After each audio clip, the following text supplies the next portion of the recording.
All right, enough of the Christmas and New Year's break, vacation time, all that business. It's time to knock out a chunk of work on this motor. I've done a bunch of detail stuff already. You saw some of that. Some of it, it's just too tedious to film. I can talk about some of it if you want, but just to film it and do it, it's just, you don't gain any ground. Sometimes you just got to hunker down and get work done. But my goal for this video here now is we're going to have, I already got the crank in the cases. You saw that part. We're going to get pistons on rods, then pistons and rods into the cases, and we're going to have a rotating assembly when this video is done. I'll show you real quick some of the little detail work I did. It's nothing, you didn't miss nothing, but I'll just kind of catch you up a little bit here. So check this. So here's where we're at. I know, looks the same as probably the last 4 times you saw it, but I went ahead and I think in one of the last videos, one of the last 2, I think, I said I was going to doctor up the ring gaps, double check everything, make sure it's how I want it. And there was a couple I had to just address a little bit, nothing major. So I did all that. I got the oil rings on the pistons already, and these are just some sacrificial stuff. I was doing some testing. Just get those out of the way. Yeah, so also I got my exhaust valves finally. So I reached out to Shannon at OSR Bikes.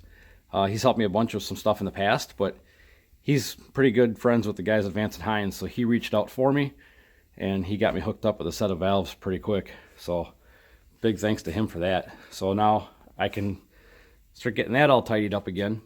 But before I start spreading that mess out more, we're going to get that little mess there and this little mess over here cleaned up and put in there.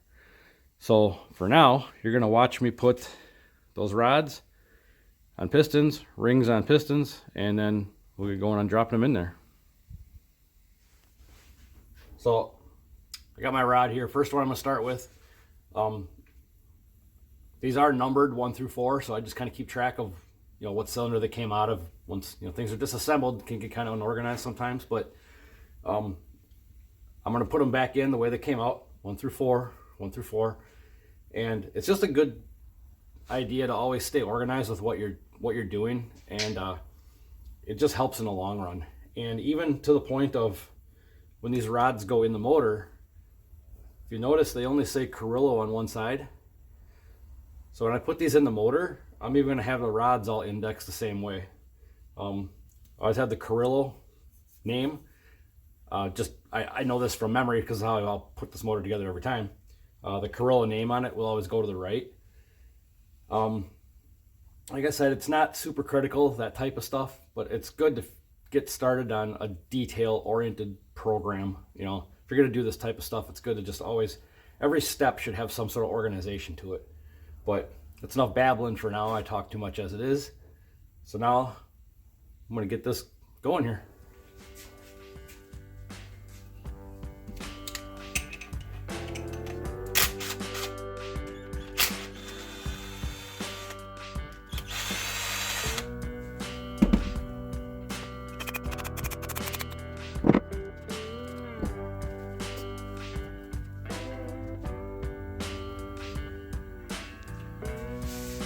When putting a motor together, you always want to make sure you got your valve pockets going the right way. Exhaust valves forward. Otherwise, you'll screw up your detail you're just working on.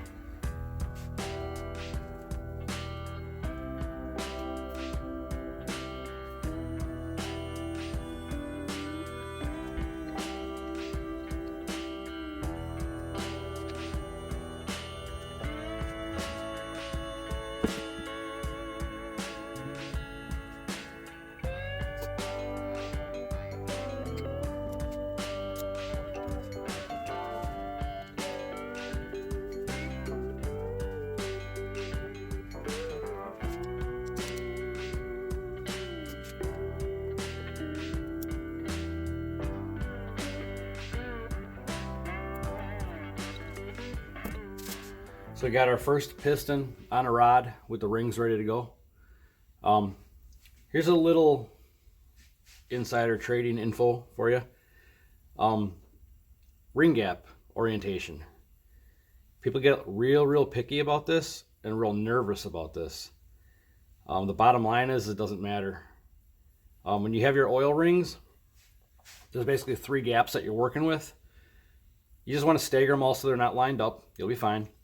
When you get to your other two rings, your top ring and your middle ring, well, top ring, second ring, oil ring, so top and second ring, when you go to line those gaps up, or not line them up, but when you go to orient them, you just don't want them lined up with each other. Fact of the matter is that rings rotate. The whole time the motor is running, them rings, they just kind of will keep moving. They find their own home, and they keep moving around a little bit. So if you're worried about, you got to have one exactly at 30 degrees there, and one at 60 degrees over there, that's fine. That's what you want to do. But the bottom line is, if you think that it moved a little bit when you put it in, you're gonna be fine. The stuff does move. It's designed to. So what I usually do is I just start out with the exhaust side is always the hottest side. And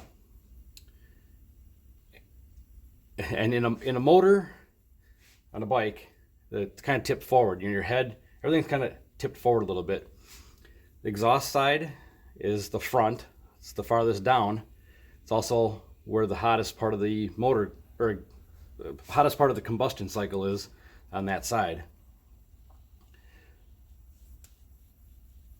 If you put your gaps to that side during a startup process, over fueling, if there's a lot of cranking going on before the bike starts, hasn't really run long enough to get them rings kind of moving around. So you just lined your gaps up with the bottommost part of the combustion chamber, and all your stuff that's going into the cylinders, your fuel, your oils, your whatever starting fluid, if you're using that, and it's going to want to run right past the rings because you put the gaps over on that side and go right into the crankcase.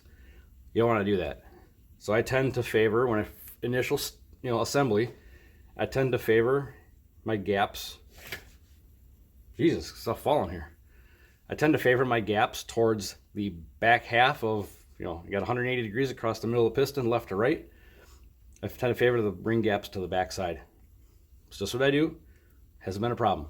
But don't overthink this stuff. So now for assembly, for putting this in the cylinders. I don't use regular assembly lube for this part. Regular engine oil is fine. You want the stuff to break in pretty fast.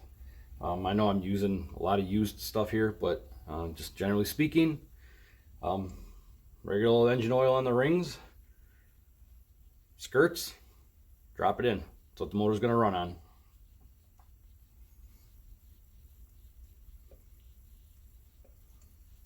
Actually, I want to move over a little bit here so I don't create a mess.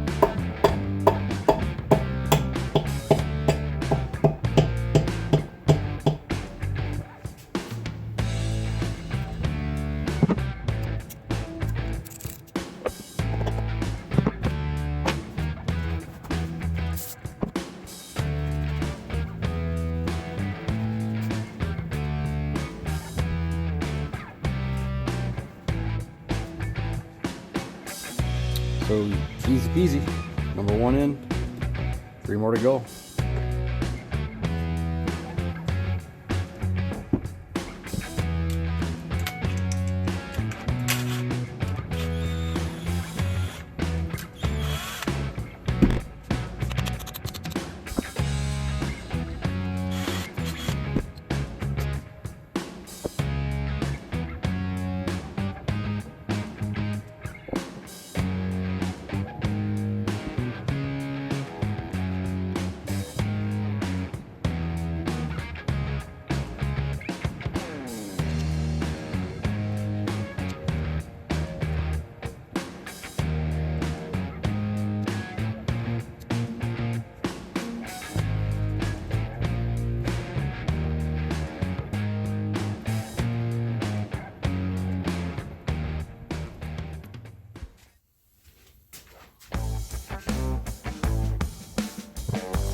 So there we go.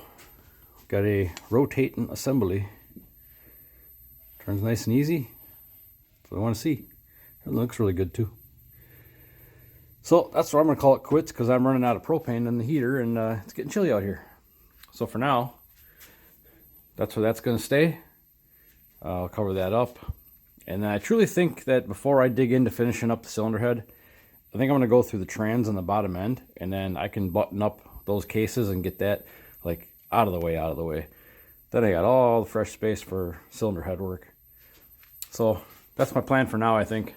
So next time around, you'll probably see me going through the trans and cleaning stuff up there. So thanks for watching.